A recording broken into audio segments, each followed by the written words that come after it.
നമ്മുടെ നയന നമ്മുടെ നന്ദാവനത്തിലേക്ക് പോകാനായിട്ട് തീരുമാനിച്ചിരിക്കുകയാണ്. നമ്മുടെ നന്ദുവിൻ്റെ അടുത്തേക്ക് പോകാനായിട്ട് തീരുമാനിച്ചിരിക്കുകയാണ്. അതിനുള്ള കാരണം എന്താണെന്ന് വെച്ചാൽ നന്ദുവിൻ്റെ മനസ്സിലിരിപ്പ് എന്താണെന്ന് അറിയേണ്ട ആവശ്യമുണ്ട്. നന്ദുവിൻ്റെ സങ്കടം എന്താണെന്ന് മനസ്സിലാക്കി അതിനൊരു പരിഹാരം കണ്ടെത്തി കൊടുക്കണം. അതിനു വേണ്ടിയിട്ടാണ് നമ്മുടെ നയന നമ്മുടെ നന്ദാവനത്തിലേക്ക് പോകാനായിട്ട് തീരുമാനിച്ചിരിക്കുന്നത്. അപ്പോൾ അതിനെക്കുറിച്ചൊക്കെ വിശദമായിട്ട് പറയാം. അതിന് മുമ്പായിട്ട് ആരെങ്കിലും നമ്മുടെ ചാനൽ സബ്സ്ക്രൈബ് ചെയ്യാതെ ഉണ്ടെങ്കിൽ എത്രയും പെട്ടെന്ന് സബ്സ്ക്രൈബ് ചെയ്തോളൂ.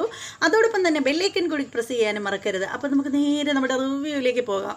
അങ്ങനെ നമ്മുടെ അനി ഉണ്ടല്ലോ, അനി വന്നിരിക്കുകയാണ്, നമ്മുടെ നന്ദാവനത്തിൽ വന്നിരിക്കുകയാണ്. രാത്രിയിലാണ് വരുന്നത്, മഴയൊക്കെ ചാറുന്നുണ്ട്. അങ്ങനെ പുള്ളിക്കാരൻ ഒരു കുടയൊക്കെ പിടിച്ചിട്ടാണ് ഇരുട്ടത്ത് വന്ന് നിൽക്കുകയാണ്. ഗേറ്റ് കടന്നു അകത്തേക്ക് വരികയാണ്. മുറ്റത്ത് നിന്നിട്ട് പുള്ളി ഫോൺ വിളിക്കുകയാണ്, നമ്മുടെ നന്ദുവിൻ്റെ ഫോണിൽ വിളിക്കുകയാണ്. അപ്പോൾ നന്ദു ഫോൺ എടുക്കുകയാണ്. കാരണം നന്ദുവിന് ഉറക്കമൊന്നുമില്ല. നന്ദു ഇങ്ങനെ ഒരിണക്ക് ഇരിക്കുകയാണ്. നന്ദു ചോദിക്കണേ, എന്താടാ നീ, എന്തിനാ നീ ഇപ്പോൾ എന്നെ വിളിച്ചത് എന്നിങ്ങനെ ചോദിക്കുമ്പോൾ, നന്ദു ഞാൻ നിൻ്റെ വീട്ടിൻ്റെ മുറ്റത്തുണ്ട്, നീ ഇങ്ങോട്ട് ഇറങ്ങി വാ എന്നിങ്ങനെ പറയുകയാണ്. അപ്പോൾ നന്ദു പറയണേ, നീ എന്തിനാ ഇങ്ങോട്ട് വന്നത്? എനിക്ക് നിന്നോട് സംസാരിക്കണം, നീ ഇങ്ങോട്ട് വന്നേ. ഒന്ന് പോയേ അനി, ഞാൻ വരില്ല. ദേ ഇവിടെ അച്ഛനുണ്ട്, അച്ഛനങ്ങനെ ഉണർന്നാലുണ്ടല്ലോ എന്നെ തല്ലിക്കൊല്ലും, ഞാൻ വരില്ല, അനി പോ എന്നിങ്ങനെ പറയുകയാണ്. അപ്പോൾ അനി പറയണേ, ഇല്ല നന്ദു, നീ വരാതെ ഞാൻ ഇവിടെ നിന്ന് പോവില്ല. എനിക്ക് പറയാനുള്ള കാര്യങ്ങളൊക്കെ എനിക്ക് നിന്നോട് പറഞ്ഞേ പറ്റൂ, നീ ഇറങ്ങി വാ എന്ന് പറഞ്ഞിട്ട് കട്ടായം കുറ്റിയടിച്ച കണക്ക് നമ്മുടെ അനി അവിടെ നിൽക്കുകയാണ്. അങ്ങനെ നമ്മുടെ നന്ദു പെല്ലെ വാതിലൊക്കെ തുറന്നിട്ട് ആരും അറിയാതെ മുറ്റത്തേക്ക് ഇറങ്ങുകയാണ്. ലൈറ്റൊന്നും ഇട്ടിട്ടില്ല, ഇരുട്ടാണ്. അപ്പോൾ നന്ദു ചോദിക്കണേ, എന്തിനാ അനി വന്നത് എന്നിങ്ങനെ ചോദിക്കണം. നന്ദു, എനിക്ക് നിന്നെ ഒന്ന് കാണണമെന്ന് തോന്നി. എന്തിനാ നീ എന്നെ കാണുന്നത്?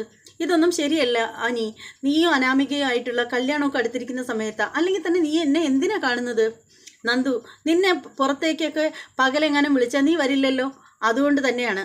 പിന്നെ നീ എവിടെയെങ്കിലും വെച്ച് എന്നെ കണ്ടു കഴിഞ്ഞാൽ ഒഴിഞ്ഞു മാറി പോവുകയും ചെയ്യും. അതുകൊണ്ട് എനിക്ക് പറയാനുള്ള കാര്യങ്ങളൊന്നും പറയാൻ പറ്റുന്നില്ല. വിളിച്ചാലാണെങ്കിൽ നീ ഫോണും എടുക്കത്തില്ല, അതുകൊണ്ടാണ് നേരിട്ട് വരാമെന്ന് വിചാരിച്ചത്. അനി പോ, അച്ഛനെങ്ങാനും എഴുന്നേറ്റ് വരും. വരുന്നെങ്കിൽ വരട്ടേടോ, വന്നു കഴിഞ്ഞാൽ എനിക്ക് അങ്കിളിനോട് നേരിട്ട് കാര്യങ്ങളൊക്കെ സംസാരിക്കാമല്ലോ. എന്ത് സംസാരിക്കാമെന്നാണ് നീ പറയുന്നത്? നന്ദു, നിനക്ക് എന്നെ ഇഷ്ടമല്ലേ നന്ദു? അത് പിന്നെ അനിയെ ആർക്കാ ഇഷ്ടമല്ലാത്തത്? മൂർത്തീസ് ജ്വല്ലറിയിലെ മൂർത്തി സാറിൻ്റെ കൊച്ചുമക്കളിലെ ഏറ്റവും നല്ല സ്വഭാവത്തിനുടമ അനിയാണെന്ന് എൻ്റെ നയനേച്ചി പോലും പറയാറുണ്ട്. പിന്നെ അങ്ങനെയുള്ള അനിയെ ഇഷ്ടപ്പെടാതിരിക്കാൻ പ്രത്യേകിച്ച് കാര്യം എന്താ എന്നിങ്ങനെ ചോദിക്കുകയാണ് നന്ദു. അപ്പോൾ അനി പറയാണ്, നിൻ്റെ ഈ സങ്കടത്തിനുള്ള കാരണം ഞാൻ തന്നെയാണെന്ന് എനിക്ക് നന്നായിട്ടറിയാം. അതുപോലെ ശരിക്കും പറയുകയാണെങ്കിൽ ഇപ്പോൾ അനാമികയായിട്ടുള്ള വിവാഹമൊക്കെ ഉറപ്പിച്ചു കഴിഞ്ഞപ്പോഴത്തേക്കാണ് എനിക്ക് നിന്നോടുള്ള സ്നേഹത്തിൻ്റെ ആഴം എത്രയാണെന്ന് മനസ്സിലായത്. എനിക്ക് നിന്നെ കൂടാതെ ജീവിക്കാനും പറ്റില്ലെന്ന് മനസ്സിലായത്. പിന്നെ അപ്പോൾ ഉടനെ തന്നെ നന്ദു പറയണേ, എന്നോട് ഇങ്ങനെയൊന്നും സംസാരിക്കില്ല നീ. എന്തായാലും നീയും അനാമികയും തമ്മിലുള്ള വിവാഹമൊക്കെ ഉറച്ചിരിക്കുകയാണ്, വിവാഹം വിളിച്ചും തുടങ്ങി. ഇനി ഇങ്ങനെയുള്ള വാക്കുകളൊന്നും നമ്മൾ തമ്മിൽ സംസാരിക്കുന്നത് ശരിയല്ല. അനി പോകാൻ നോക്ക്. അപ്പോൾ അനി പറയുകയാണ്, ഇല്ല നന്ദു, ഞാൻ പോവില്ല. എനിക്ക് ഇപ്പോൾ വിവാഹമൊക്കെ ഉറപ്പിച്ച കാര്യങ്ങളൊക്കെ ശരി തന്നെ, അത് ആരെതിർത്താലും എനിക്കതൊരു പ്രശ്നമില്ല. പക്ഷേ നീ എന്നോടൊപ്പം വന്ന് ഒരുമിച്ച് ജീവിക്കാൻ തയ്യാറാണെന്ന് പറയുകയാണെങ്കിൽ മറ്റുള്ളവരുടെ എതിർപ്പുകളോ അനാമികയോ എനിക്കൊരു പ്രശ്നമല്ല എന്നിങ്ങനെ പറയുകയാണ്. അപ്പോൾ നന്ദുവിന് വിഷമമാണ്. നന്ദു പറയണം, വേണ്ട നീ, അതൊക്കെ പഴങ്കഥകളായി, ഇനി ആ ഒരു വിഷയം പറയണ്ട, അനി പോവാൻ നോക്ക് എന്നിങ്ങനെ പറയുകയാണ്. അച്ഛൻ വന്നു കഴിഞ്ഞാൽ എന്നെ തല്ലിക്കൊല്ലും, അതുകൊണ്ട് അനി പോ എന്നിങ്ങനെ പറയുകയാണ്. അങ്ങനെ അനി ഇങ്ങനെ നിന്നിട്ട് മടിച്ച് അനി അങ്ങ് പോവുകയാണ്. അതേ സമയത്തുണ്ടല്ലോ നമ്മുടെ ജലജയും നമ്മുടെ കനകവും കൂടി ഒരു ബെഡിലാണല്ലോ പുള്ളിക്കാരത്തികൾ രണ്ടും കൂടെ കിടന്നുറങ്ങുന്നത്.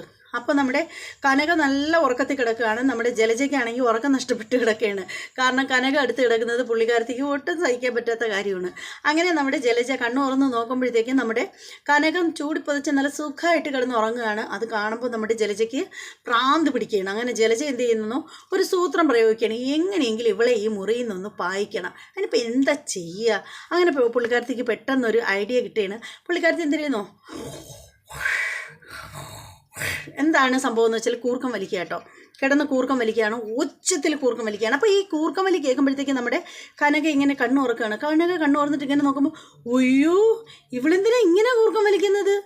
എൻ്റെ ദൈവമേ, ഇന്നലെ വരെ ഇവക്ക് ഇങ്ങനെ കൂർക്കം വലിയില്ലായിരുന്നല്ലോ. ഇതെന്നെ ഒരു പക്ഷേ എന്നെ ഈ മുറിയിൽ നിന്ന് പറഞ്ഞയക്കാൻ വേണ്ടിയിട്ട്, പുറത്താക്കാൻ വേണ്ടിയിട്ട് ഇവൾ അഭിനയിക്കുന്നത് വല്ലതും ആണോ? എന്നിട്ട് കനക ഇങ്ങനെ ശ്രദ്ധിക്കുമ്പോൾ കനകയ്ക്ക് മനസ്സിലാവുകയാണ്. കനക പറയണേ, എന്തായാലും ഇത് കള്ളത്തരമൊന്നുമല്ല, ആർക്കും ഇത്രയും സമയമൊന്നും സ്ട്രെയിൻ എടുത്ത് കൂർക്കം വലിക്കാൻ പറ്റില്ല. എന്തായാലും പുറത്തേക്ക് പൊക്കളെ നാശം, ഇത് കേൾക്കാനേ പറ്റുന്നില്ല.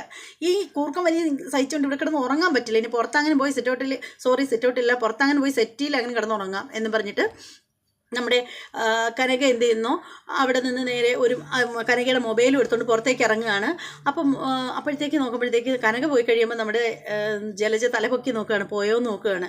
അപ്പം നോക്കുമ്പോൾ പോയിട്ടുണ്ട്. അപ്പോൾ സമാധാനമായി, അവൾ പോയല്ലോ, ഇത്തിരി സ്ട്രെയിൻ എടുത്തെങ്കിൽ എന്താ, അവളെ ഓടിച്ചു വിടാൻ പറ്റി എന്ന് പറഞ്ഞിട്ട് നമ്മുടെ ജലജ പിന്നീട് ചൂടി പുതച്ച് സുഖമായിട്ട് കിടന്നങ്ങ് ഉറങ്ങുകയാണ്.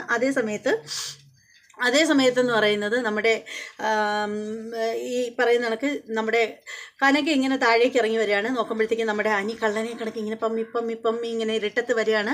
അപ്പോൾ നമ്മുടെ കനക അങ്ങ് ലൈറ്റ് ഇട്ടപ്പോഴത്തേക്കും നമ്മുടെ അനിയെ കാണുകയാണ്. അനിയോട് ചോദിക്കുകയാണ്, അനി നീ ഈ സമയത്ത് ഇത് എവിടെ പോയി? അത് പിന്നെ ഞാൻ എൻ്റെ കൂട്ടുകാരനെ കാണാനായിട്ട് പോയതാണ്. കൂട്ടുകാരനെ കാണാനോ? ഈ അർദ്ധരാത്രി കഴിഞ്ഞ സമയത്തോ? ഏത് കൂട്ടുകാരനെ കാണാനാ പോയത് എന്നിങ്ങനെ ചോദിക്കുകയാണ് കനക. അപ്പോൾ തന്നെ അനി പറയാണ്, അത് പിന്നെ എൻ്റെ ഒരു കൂട്ടുകാരൻ, ആൻറ്റി അറിയില്ല, എൻ്റെ ഒരു കൂട്ടുകാരനെ കാണാൻ പോയതാണ്. ആഹാ, ഈ കുടുംബത്തിലെ ചിട്ടയനുസരിച്ച് 10 മണി കഴിഞ്ഞാൽ രാത്രി പുറത്തേക്ക് പോകാൻ പാടില്ലെന്നാണല്ലോ. എന്നിട്ട് അനി പുറത്തേക്ക് പോവേണ്ട ഉദ്ദേശം എന്താ എന്നിങ്ങനെ ചോദിക്കുകയാണ്. അപ്പോൾ അനി ഉടനെ അങ്ങ് ചമ്മിയൊരു ചിരിച്ചിട്ട് പറയണം, അത് പിന്നെ ഞാൻ പുറത്തേക്ക് പോയി, പക്ഷേ ആൻറ്റിയായിട്ട് അത് ആരോടും പറയാൻ നിൽക്കേണ്ട എന്ന് പറഞ്ഞിട്ട് അനി അകത്തേക്ക് പോവുകയാണ്. അപ്പോൾ ഉടൻ തന്നെ നമ്മുടെ കനക ഇങ്ങനെ ചിന്തിക്കുകയാണ്, ഇനി ഇവൻ നന്ദൂട്ടനെ കാണാൻ അങ്ങനെ പോയതായിരിക്കോ? എന്തായാലും നന്ദുവിനെ ഒന്ന് വിളിച്ചു കളയാം. അങ്ങനെ നമ്മുടെ കനക നന്ദുവിനെ വിളിക്കുകയാണ്. അപ്പോൾ നന്ദു വിളിച്ച് 2 ബെല്ല് കേൾക്കുമ്പോൾ തന്നെ അങ്ങ് ഫോൺ എടുക്കുകയാണ്. അപ്പോൾ നന്ദുവിനോട് നമ്മുടെ കനക ചോദിക്കുകയാണ്, എന്താ നന്ദൂട്ടാ, നീ ഉറങ്ങിയില്ലേ? ഞാൻ ഉറങ്ങിയൊന്നുമില്ല. അല്ല, ഫോൺ വിളിച്ച് 2 ബെല്ല് കേൾക്കുന്നതിന് മുമ്പേ നീ അങ്ങ് ഫോൺ ചാടി അങ്ങ് എടുത്തല്ലോ, അതുകൊണ്ട് ചോദിച്ചാണ്. അല്ല നന്ദു, അനി എങ്ങോട്ട് അങ്ങനെ വന്നിരുന്നു? അനിയോ? അത് പിന്നെ അനി എന്തിനാ ഇങ്ങോട്ട് വരുന്നത്? അനിക്കിവിടെ എന്താ കാര്യം? അതാ ഞാനും ചോദിച്ചത്, അനി എന്തിനാ അങ്ങോട്ട് വരുന്നതെന്നാണ് ഞാനും ചോദിച്ചത്. എനിക്കറിയില്ല. എന്തായാലും അനി ഇത്രയും നേരം ഇവിടെ ഇല്ലായിരുന്നു. ഈ അർദ്ധരാത്രി കഴിഞ്ഞ നേരത്ത് ഞാൻ നോക്കിയപ്പോൾ അനി പമ്മി അകത്തേക്ക് വരുന്നുണ്ടോ. അപ്പം ഞാൻ കരുതി നന്ദൂട്ടനെ കാണാനായിട്ട് വന്നതാണെന്ന്. അമ്മ ഇതെന്താ പറയുന്നത്? അനി പുറത്തേക്ക് പോകുന്നതിന് ഞാനാണോ ഉത്തരവാദി? അമ്മയ്ക്ക് എന്താ ഉറക്കമൊന്നുമില്ലേ? അപ്പോൾ ഉടനെ നന്ദുവാണ് ചോദിക്കുന്നത്, കേട്ടോ, അമ്മയ്ക്ക് എന്താ ഉറക്കമൊന്നുമില്ലേ? അപ്പോൾ ഉടനെ കനക പറയണേ, എങ്ങനെ ഉറങ്ങാനാ? പെമ്മക്കളുള്ള അമ്മമാർക്ക് മനസ്സമാധാനമായിട്ട് കിടന്ന് ഉറങ്ങാൻ പറ്റില്ലല്ലോ എന്നിങ്ങനെ പറയുകയാണ്. അമ്മ ഒന്ന് ഫോൺ വെച്ചിട്ട് കിടന്ന് ഉറങ്ങാൻ നോക്ക് എന്ന് പറഞ്ഞിട്ട് നന്ദു ഫോൺ കട്ട് ചെയ്യുകയാണ്. അപ്പോൾ അപ്പോഴേ നമ്മുടെ കനക മനസ്സിൽ വിചാരിക്കണം, ഇനി നന്ദുവിനെ കാണാൻ തന്നെ ആയിരിക്കുമോ ഇനി പോയിട്ടുണ്ടായിരുന്നത്? എന്തായാലും ഇത് ഇങ്ങനെ വിട്ടാൽ പറ്റില്ല എന്നിങ്ങനെ ആലോചിക്കുകയാണ്. അതേ സമയത്ത് നമ്മുടെ എന്താ പറയുന്നത്, നമ്മുടെ കാണിക്കുന്നതെന്ന് വെച്ചാൽ പിറ്റേന്ന് രാവിലെയാണ് നമ്മുടെ ആദർശ് ചൂടിപ്പതച്ച് കിടന്ന് ഉറങ്ങുകയാണ്. എന്നിട്ട് ഉറങ്ങി എഴുന്നേറ്റ് ഇങ്ങനെ ഇരിക്കുമ്പോഴാണ് നമ്മുടെ കനക മുറിയിലേക്ക് ചെല്ലുകയാണ്. അപ്പോൾ കനക ചായയും കൊണ്ട് ചെല്ലുകയാണ്. അപ്പോൾ നമ്മുടെ മരുമകൻ ആദർശ് ഇങ്ങനെ എഴുന്നേൽക്കുകയാണ്. അപ്പോൾ നമ്മുടെ കനക വന്നിട്ട് പറയാണ്, മോനെ ഇത് ഈ ചായ കുടിക്ക് എന്ന് പറഞ്ഞിട്ട് ചായ കൊണ്ട് കൊടുക്കുകയാണ്. അമ്മ അവിടെ വച്ചേര, ഞാൻ എടുത്ത് കുടിച്ചോളാം. അമ്മ കുടിക്ക്, ചൂടോടെ കുടിക്ക്, ചൂട് പോയാൽ എന്തിനു കൊള്ളാം എന്നിങ്ങനെ പറഞ്ഞിട്ട് കൊടുക്കുകയാണ്. അങ്ങനെ ആദർശ് ചായ വാങ്ങിച്ച് കയ്യിൽ വെക്കുകയാണ്. നമ്മുടെ നയനയ്ക്കുള്ള ചായ നമ്മുടെ കനക അങ്ങോട്ടേക്ക് മാറ്റി മേശയുടെ അറ്റത്തേക്ക് വെച്ചിരിക്കുകയാണ്. അപ്പോൾ എന്നിട്ട് ഇങ്ങനെ കനക ഇങ്ങനെ നോക്കുമ്പോഴത്തേക്ക് ബെഡിലൊക്കെ ഇങ്ങനെ മുല്ലപ്പൂ ഇങ്ങനെ വിതറിയിരിക്കുന്ന കാണുകയാണ്. അപ്പോൾ നമ്മുടെ കനക പറയണ, അല്ല ആദർശ് മോനെ, എല്ലാം അങ്ങ് വാരി അങ്ങ് വിതറിയിട്ടുണ്ടല്ലോ എന്നിങ്ങനെ പറയണേ. അപ്പോൾ ആദർശിന് മനസ്സിലാവുന്നില്ല. ആദർശ് ചോദിക്കണേ, എന്താ അമ്മ പറയുന്നത്? അല്ല, എല്ലാം വിതറിയിട്ടുണ്ടല്ലോ എന്ന്. അപ്പോൾ ഉടനെ ആദർശ് നോക്കിയിട്ടാണ്, അതോ. അപ്പോൾ ആദർശാണ്, അങ്ങനെയൊന്നുമില്ലമ്മേ, അമ്മ വിചാരിച്ച കണക്കൊന്നുമില്ല, ഞാനതിനൊന്നും വിചാരിച്ചില്ലല്ലോ എന്നിങ്ങനെ പറയണ കനക. അപ്പോഴത്തേക്ക് നമ്മുടെ ആദർശമാണ്, അമ്മ എന്താ ഈ പറയുന്നത്? ഒന്നുമില്ല മോനെ, ഇതൊക്കെ വളരെ നല്ലതാണ്. കല്യാണം കഴിഞ്ഞ ദമ്പതികൾ ഇടയ്ക്കൊക്കെ മുറിക്കുള്ളിൽ പൂക്കളൊക്കെ കൊണ്ടുവയ്ക്കുന്നത് നല്ലതാണ്. ആ പൂവിൻ്റെ ആ മണമൊക്കെ ആകുമ്പോൾ ഒരു പോസിറ്റീവ് വൈബ് റൂമിനകത്ത് തന്നെ ഉണ്ടാവും എന്നൊക്കെ പറഞ്ഞിട്ട് കുറേ കാര്യങ്ങളൊക്കെ ഇങ്ങനെ പറയുകയാണ് നമ്മുടെ കനക. അതൊക്കെ പോട്ടെ. അതിന് ശേഷം എന്ന് വെച്ചാൽ നമ്മുടെ ആദർശ് പുറത്തേക്ക് പോവുകയാണ്. അപ്പോൾ നമ്മുടെ കുളി കഴിഞ്ഞിട്ട് നമ്മുടെ നയന വരികയാണ്. നയന വരുമ്പോഴത്തേക്ക് നയനയോട് നമ്മുടെ കനക പറയുകയാണ്, മോളെ, ഇത് അമ്മ ഈ ബെഡൊക്കെ ഒന്ന് തട്ടിക്കൊടഞ്ഞിടട്ടെ കേട്ടോ എന്ന് പറഞ്ഞിട്ട് ബെഡ് ഇങ്ങനെ തട്ടിക്കൊടയാനായിട്ട് പോവുകയാണ്. എന്നിട്ട് നയനയോട് പറയണേ, ഈ പൂക്കളെല്ലാം ഇവിടെ വാരി ഇട്ടോ മോളെ എന്നൊക്കെ ഇങ്ങനെ ചോദിക്കുകയാണ്. അത് പിന്നെ അമ്മേ, അത് ഇന്നലെ എന്നെ ആദർശിട്ടും കിടത്തി ഉറക്കിയിട്ടില്ല. അതമ്മയ്ക്ക് മനസ്സിലായി, ഭയങ്കര നാണം, നമ്മുടെ കനകയ്ക്കാണ് നാണം അത്രേ. അപ്പോഴത്തേക്കും നമ്മുടെ എന്താ നമ്മുടെ നയന പറയണ അതങ്ങനെയല്ല അമ്മേ, ഈ പൂക്കളൊക്കെ ഞാൻ അവിടെ തലയാണിയുടെ അടുത്ത് കൊണ്ട് വെച്ചിരിക്കുകയായിരുന്നു. അപ്പോൾ ആദർശമായിട്ട് ഉറക്കത്തിൻ്റെ ഇടയ്ക്ക് ഞെട്ടി ഉണർന്ന് ആ പൂവെല്ലാം വാരി എറിഞ്ഞു, അങ്ങനെ ഇവിടെ അത്ര നാശമായത് എന്നിങ്ങനെ പറയുകയാണ്. അപ്പോഴത്തേക്കും നമ്മുടെ എന്താ കനക കുറച്ച് കാര്യങ്ങളൊക്കെ പറഞ്ഞിട്ട് കനക ഇങ്ങനെ ചിരിക്കുകയാണ്. അങ്ങനെ അതൊക്കെ കഴിഞ്ഞു. അതിനുശേഷം നമ്മുടെ നയനയോട് നമ്മുടെ കനക ഉപദേശിക്കുകയാണ്, മോളെ കാര്യം നിൻ്റെ ചേച്ചിയാണ് നവ്യ, പക്ഷേ അവൾ ഈ കുടുംബത്തിൽ നിൻ്റെ അനിയത്തിയായിട്ടാണ് ഈ കുടുംബത്തിൽ വരുന്നത്. അതായത് ചേട്ടനായ ആദർശിൻ്റെ ഭാര്യയാണ് നീ. അപ്പോൾ ഈ കുടുംബത്തിലെ മൂത്ത മരുമകൾ എന്ന് പറയുന്നത് നീ തന്നെയാണ്. എന്തായാലും നവ്യ മോളിപ്പോൾ വിശേഷം അറിയിച്ചു, ഇനി അടുത്തത് മോളായിരിക്കണം എന്നൊക്കെ പറഞ്ഞിട്ട് സ്ഥിരം പറയാറുള്ള കാര്യങ്ങളൊക്കെ ഇങ്ങനെ പറയുകയാണ്. അതേസമയം ഉണ്ടല്ലോ നമ്മുടെ അനിയാണെങ്കിൽ ഇങ്ങനെ വിഷമിച്ചിങ്ങനെ ഇരിക്കുകയാണ്. വിഷമിച്ചിരിക്കുമ്പോഴത്തേക്ക് നമ്മുടെ ജാനകി അങ്ങോട്ടേക്ക് ചെല്ലുകയാണ്. ജാനകി ചെന്നിട്ട് ചോദിക്കുകയാണ്, എന്താ അനി, എന്താ നീ ഇങ്ങനെ വിഷമിച്ചിരിക്കുന്നത്, എന്ത് പറ്റി നിനക്ക്, നീ വിവാഹം വിളിക്കാനൊന്നും പോകാൻ വരുന്നില്ലേ എന്നിങ്ങനെ ചോദിക്കുകയാണ്. അപ്പോൾ അനി പറയണേ, ഇല്ലമ്മേ ഞാൻ വരുന്നില്ല, അമ്മയൊക്കെ പോയങ്ങ് വിളിച്ചാൽ മതി. എടാ നമ്മൾ പോകുന്നത് നയനയുടെ വീട്ടിൻ്റെ അടുത്തോട്ടൊക്കെയാണ് പോകുന്നത്, അതുകൊണ്ട് നയനയുടെ വീട്ടിൽ കൂടെ കയറി വിവാഹം പറയാമെന്ന് വിചാരിച്ചു. അപ്പോൾ നീയും കൂടെ വരുന്നതല്ലേ നല്ലത്. അപ്പോൾ അനിക്ക് ഭയങ്കര സന്തോഷമാവുകയാണ്, മനസ്സിലൊരു ലഡു പൊട്ടി. അങ്ങനെ അനി പറയണ, ഏട്ടത്തിയുടെ വീട്ടിൽ പോകുന്നുണ്ടോ, എങ്കിൽ ഞാനും കൂടി വരാം എന്നിങ്ങനെ പറയണ. നീയും കൂടി വാ, നിൻ്റെ ഫ്രണ്ട് അവിടെ ഉണ്ടല്ലോ നന്ദുവിനെ കാണാമല്ലോ നിനക്ക്, കല്യാണവും വിളിക്കാം എന്നിങ്ങനെ ജാനകി പറയുകയാണ്. അജയനും ഉണ്ട് അപ്പം. അപ്പോഴത്തേക്കും നമ്മുടെ നയന അങ്ങോട്ടേക്ക് വരികയാണ്. നയന വരുമ്പോഴത്തേക്കും നമ്മുടെ അജയൻ പറയുകയാണ്, നയന മോളെ ഇവൻ്റെ വിവാഹവും കാര്യങ്ങളൊക്കെ ആയെങ്കിലും ഇവനൊരു ഉഷാറില്ല, ഇപ്പം വേണ്ട എന്നുള്ള തണുത്ത മണ്ടയിലാണ് ഇവൻ ഇപ്പോഴും നിൽക്കുന്നത്. ഇവൻ എന്ത് പറ്റിയെന്നറിയാമോ, ഇവൻ്റെ മനസ്സിൽ എന്തൊക്കെയോ ദുഃഖങ്ങളുണ്ട്, എത്ര ചോദിച്ചിട്ട് ഇവനൊന്നും പറയുന്നുമില്ല എന്നിങ്ങനെ പറയണം. അപ്പം നയന പറയണം, അത് ശരിയാ എനിക്കും അതങ്ങനെ തോന്നിയിട്ടുണ്ട്. അതുകൊണ്ട് ഞാൻ പലപ്പോഴും ചോദിച്ചിട്ടുണ്ട് അനിയോട് എന്താ കാര്യമെന്ന്, പക്ഷെ അനിയൊന്നും പറയുന്നില്ല. അതുപോലെ തന്നെ ഞാനിന്ന് വീട്ടിലേക്ക് പോകാനായിട്ട് തുടങ്ങുമായിരുന്നു, കാരണം നന്ദുവും ഇതുപോലെയാണെന്ന് പറയുന്നത് കേട്ടു.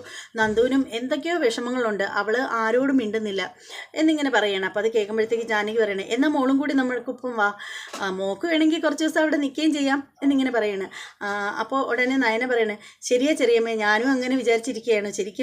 ശരിക്കും പറയുകയാണെങ്കിൽ ഞാൻ അവിടെ പോയി നിൽക്കുന്നതിനെക്കുറിച്ച് എങ്ങനെ ചോദിക്കുമെന്ന് പറഞ്ഞിരുന്നപ്പോഴാണ് മുത്തശ്ശി എന്നോട് ഇങ്ങോട്ട് പറഞ്ഞു, വീട്ടിൽ പോയി നിൽക്കുന്നെങ്കിൽ നിന്നോളാൻ പറഞ്ഞു, കാരണം എൻ്റെ അമ്മ ഇവിടെ ഉണ്ടല്ലോ, അപ്പോൾ അതുകൊണ്ട് ഞാൻ പോയി നിൽക്കുന്നെങ്കിൽ നിന്നോളാൻ മുത്തശ്ശി പറഞ്ഞു എന്നിങ്ങനെ പറയുകയാണ്.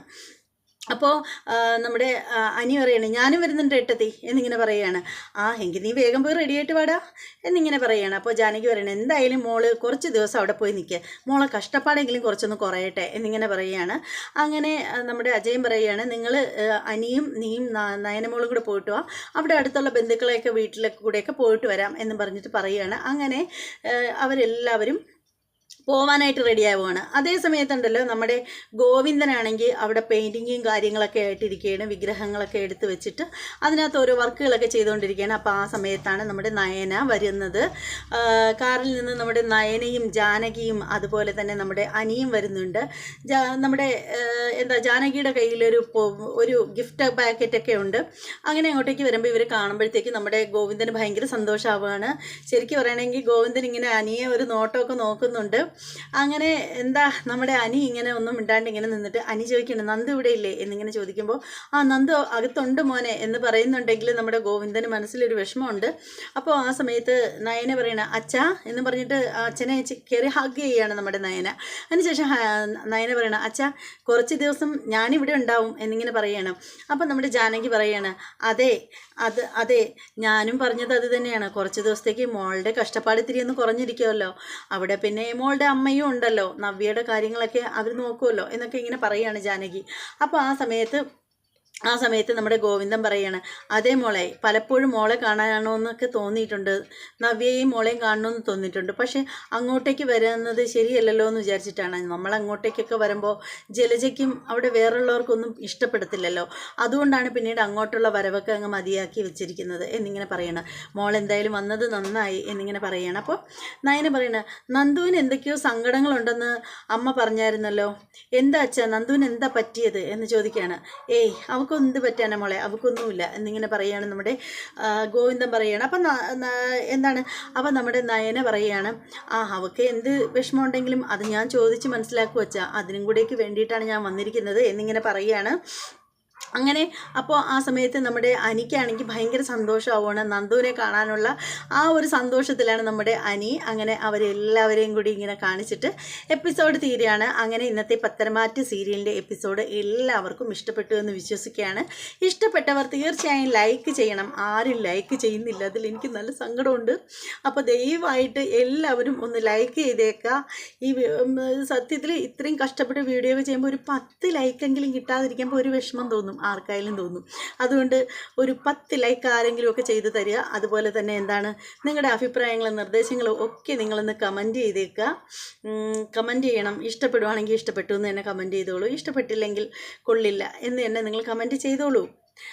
അതുമാത്രമല്ല എന്താണ് നമ്മുടെ ഈ ചാനൽ നിങ്ങളുടെ കൂട്ടുകാർക്കൊക്കെ ഒന്ന് റെക്കമെൻഡ് ചെയ്ത് കൊടുക്കുക. നമ്മുടെ ചാനൽ ആരെങ്കിലും സബ്സ്ക്രൈബ് ചെയ്യാതെ ഉണ്ടെങ്കിൽ ഒന്ന് സബ്സ്ക്രൈബ് ചെയ്യുക. ബെല്ലൈക്കൻ കൂടി പ്രസ് ചെയ്യാനും മറക്കരുത്. ഇനി നാളെ എപ്പിസോഡിൻ്റെയൊക്കെ റിവ്യൂ ഒക്കെ ആയിട്ട് നേരത്തെ വരും. രാത്രി പ്രൊമോ വീഡിയോകളൊക്കെ ആയിട്ട് നേരത്തെ വരുന്നതായിരിക്കും. ഇന്ന് ഞാൻ കുറേ വരാൻ ലേറ്റായിട്ടാണ് വന്നിരിക്കുന്നത്. അതായത് ഇവിടെ കറണ്ടിൻ്റെ പ്രശ്നം ഉണ്ടായിരുന്നു, കറണ്ടൊന്നും ഇല്ലായിരുന്നു, അതുകൊണ്ട് കാര്യങ്ങളൊന്നും നടന്നില്ല. അപ്പോൾ ഇനി മറ്റൊരു എപ്പിസോഡിൻ്റെ റിവ്യൂമായിട്ടും പ്രൊമോ വീഡിയോയുമായിട്ടും പെട്ടെന്ന് വരുന്നതായിരിക്കും. അതുവരെ എല്ലാവർക്കും ബൈ.